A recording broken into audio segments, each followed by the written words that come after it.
Well, our bank has the purpose of mobilizing resources for infrastructure and sustainable development in emerging market and developing countries. So we're a bank of the South for the South. We're just starting. We're very much in the startup phase has been concluded, but we're still very much in our early days. We're a small bank for now, but we're growing. We're doing our first projects, focusing on green financing, green funding, and green lending. Our first batch of projects was fully in the renewable energy area, and our first bond was a green bond in renminbi. So for now, we're 100% green.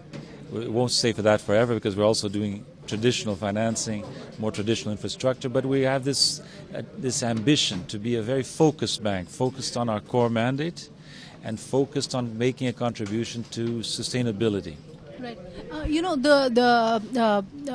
The New Development Bank's president, Mr. Kamath, did say that by April 2016 we will see a whole host of projects, and you've of course delivered on that. A lot of projects that are being funded by the New Development Bank. But help us understand, going forward from here, what is the pipeline looking like?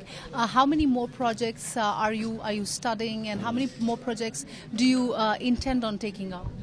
Well, we're building the pipeline. We're going to start from here. I'll go to Brazil with the vice president for operations, and we are going to look into the Brazilian pipeline. We're working with the federal government and with state governments. We're also looking into co-financing possibilities with CAF, Comunidade Andina de Fomento, which is a bank that operates in Latin America, which we look into, which we want to learn from. So in India, we're going to look into new projects. And in fact, we're taking one to the board soon, a new project for India. And in Russia, we're looking to find various possibilities, including in the eastern part of Russia, where there's an immense need for infrastructure. Our goal, accepted by the Board of Governors, is to, in the next 5 years, to finance at least three-thirds of our commitments in the sustainable infrastructure area. So what is the project in India that you're looking at? No, this still not something that I can speak about yet, but because the board has not yet considered the project. But we will be working mainly in infrastructure and sustainable infrastructure, right.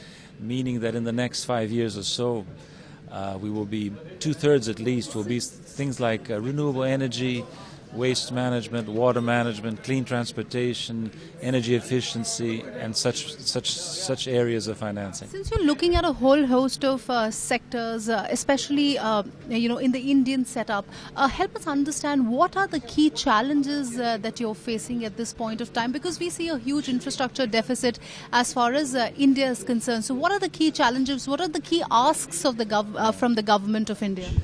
Well, first of all, in many countries, there's a lot of infrastructure needs, but we need to reinforce project preparation.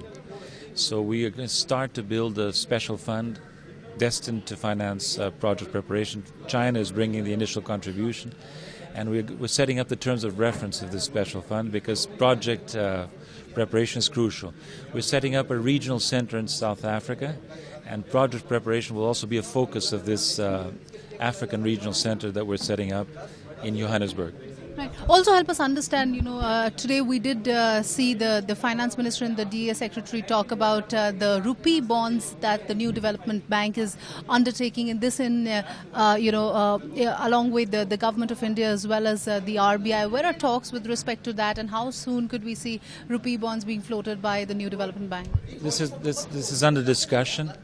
Our CFO has been to India several times, the Vice President Leslie Masdorf from South Africa, and we hope to issue perhaps in the first quarter of 2017 a bond denominated in rupee.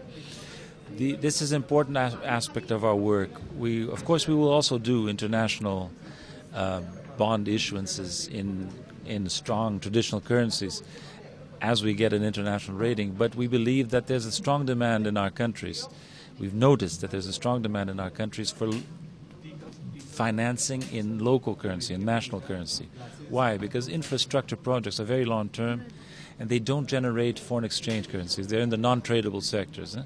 So there's always a foreign exchange risk, unhedged, that's associated to this. So often you find that the cost of a the effective cost of the product goes up when the exchange rate depreciates in our countries. So there's a strong demand. We are one of our 5 initial projects. It was already a project to China in renminbi, and we will explore the opportunity to continue doing so in the future. Find us on Facebook at facebook.com/ETNow and don't forget to click the like button. You can also follow us on Twitter at ETNowLive. To stay updated with all our programming, hit the subscribe button on our YouTube channel by logging on to youtube.com/user/ETNow.